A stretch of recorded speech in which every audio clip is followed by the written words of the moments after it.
एक समय की बात है जब एक मोहल्ले में सब मिलजुल कर रहते थे। उस मोहल्ले में बहुत सारे बच्चे भी रहा करते थे जो आपस में बहुत अच्छे दोस्त थे। वो साथ ही खेला करते थे। एक दिन की बात है जब सभी छुट्टी वाले दिन छुपन छुपाई खेलने में व्यस्त थे। राहुल, मनीष, रागिनी और शीना छुपन छुपाई खेलने में मगन हो जाते हैं। रागिनी आंखें बंद करके गिनती गिननी शुरू करती है और सब बच्चे इधर उधर छुपने लगते हैं। 1 2 3 4 गिनती गिनकर रागिनी सबको ढूंढने लग जाती है। काफी देर हो जाती है लेकिन उसको कोई मिलता ही नहीं है। ओहो, मैं तो तुम लोगों को ढूंढ ढूंढ कर परेशान हो गई हूँ। तुम लोग कहाँ छुप गए हो? रागिनी सबको बहुत ढूंढती है और आगे निकल जाती है। वहां उसे एक बुढ़िया मिलती है। अरे बेटी, कहाँ जा रही हो? मैं और मेरे दोस्त छुपन छुपाई खेल रहे थे। मैं उन्हीं को ढूंढ रही हूँ। अच्छा, तो वो बच्चे तो वहाँ उधर की तरफ छुपे हैं। चलो मैं तुम्हें लेकर चलती हूँ। वो दोनों काफी आगे आ जाते हैं। फिर रागिनी उस बुढ़िया से बोलती है, हम तो काफी आगे आ गए हैं। कहाँ है मेरे दोस्त? यहाँ तो बहुत ही अंधेरा है और आसपास कोई दिखाई भी नहीं दे रहा है और यहाँ कोई आएगा भी नहीं। हा हा हा हा हा हा। बुढ़िया को इतना अजीब तरह से हंसते हुए देख रागिनी थोड़ा घबरा जाती है। उसकी शक्ल रोने जैसी हो जाती है। कहाँ है मेरे दोस्त? मुझे उनके पास जाना है। कहाँ है वो? अरे पगली, रोती क्यों है? जैसे मैं तुझे यहाँ तक लाई हूँ, मैं उनको भी ले आऊंगी। आप ऐसी बातें क्यों कर रही हो? क्योंकि मैं तुझे जानकर यहाँ लाई हूँ। हा हा हा। मतलब मैं कोई बुढ़िया नहीं हूँ। मैं एक चुड़ैल हूँ। बुढ़िया इतना कहते ही एक चुड़ैल में बदल जाती है। रागिनी चुड़ैल को देखकर बेहोश हो जाती है। चुड़ैल रागिनी को उठाकर अपनी गुफा में ले जाती है। वहां जाकर उस बेचारी को वह एक पिंजरे में कैद कर देती है। उस गुफा के कोने में एक तरफ आग जल रही होती है जिस पर बड़ी सी हांडी चढ़ी होती है, तो वहीं दूसरी तरफ कुछ जादू टोने का सामान पड़ा होता है। थोड़ी देर बाद जब वहां रागिनी को होश आता है तो वो उस बुढ़िया चुड़ैल को देखकर जोर जोर से चिल्लाने लगती है। ये मैं कहाँ आ गई? कोई तो निकालो मुझे।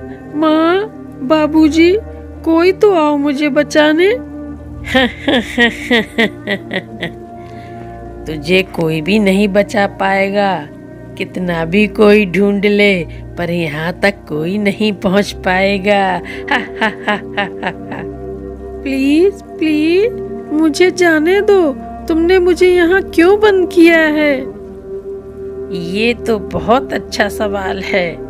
मैंने तुझे यहाँ इसलिए बंद किया है क्योंकि मुझे भूख लगी है और मैं तुम जैसे प्यारे प्यारे बच्चों को खाती हूँ। तुम तो इतनी सुंदर हो, देखकर ही पता चल गया था मुझे कि तुम खाने में बड़ी ही स्वादिष्ट होगी। हा हा हा हा हा। नहीं नहीं, मुझे मत खाओ। ऐसा मत करो। मुझे मम्मी के पास जाना है। प्लीज मुझे जाने दो। ए लड़की, ज्यादा चपड़ चपड़ करने की जरूरत नहीं है, समझी? चुड़ैल इतना कहकर वहां से चली जाती है। रागिनी उस खंडहर सी जगह में पिंजरे में बंद पड़ी रोती रहती है। वहीं सब बच्चे खेलने के बाद अपने अपने घर चले जाते हैं, लेकिन रागिनी अभी तक घर नहीं पहुंची होती है।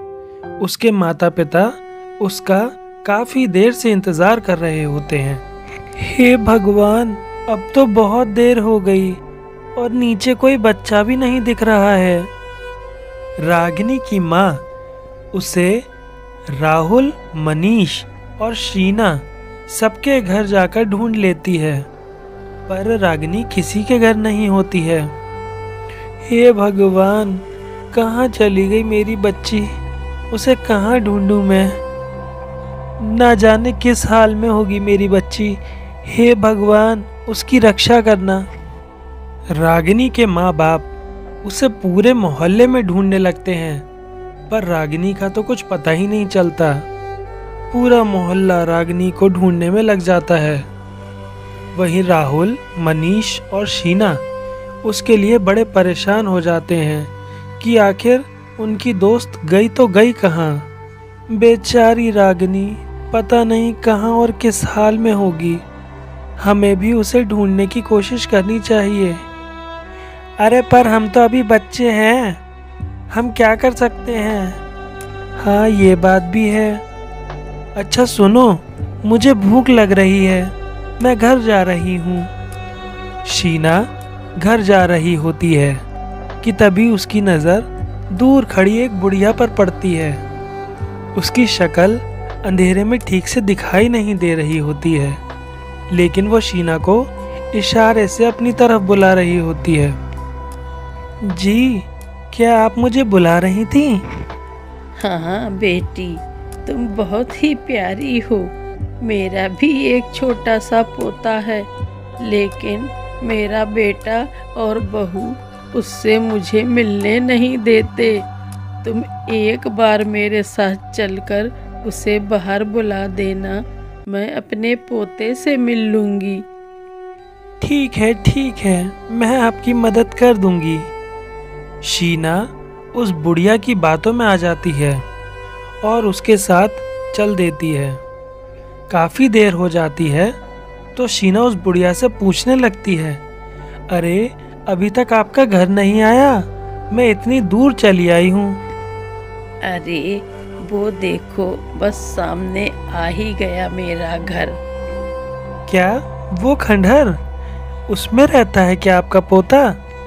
हाँ बेटी, एक बार अंदर चलकर उसे आवाज लगा दो तो वो बाहर आ जाएगा। शीना ऐसा ही करती है। वो खंडहर के पास जाकर आवाज लगाने लगती है। तभी बुढ़िया पीछे से आकर शीना को धक्का दे देती है। शीना जोर से अंदर जाकर गिरती है और अपने सामने रागिनी को पिंजरे में देखकर हैरान हो जाती है।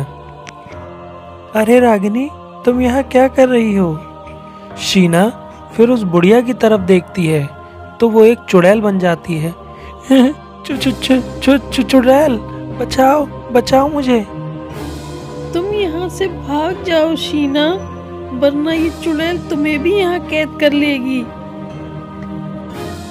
शीना जल्दी से उठती है और उस चुड़ैल को धक्का देकर वहां से भाग जाती है। चुड़ैल भी शीना के पीछे पीछे भागने लगती है।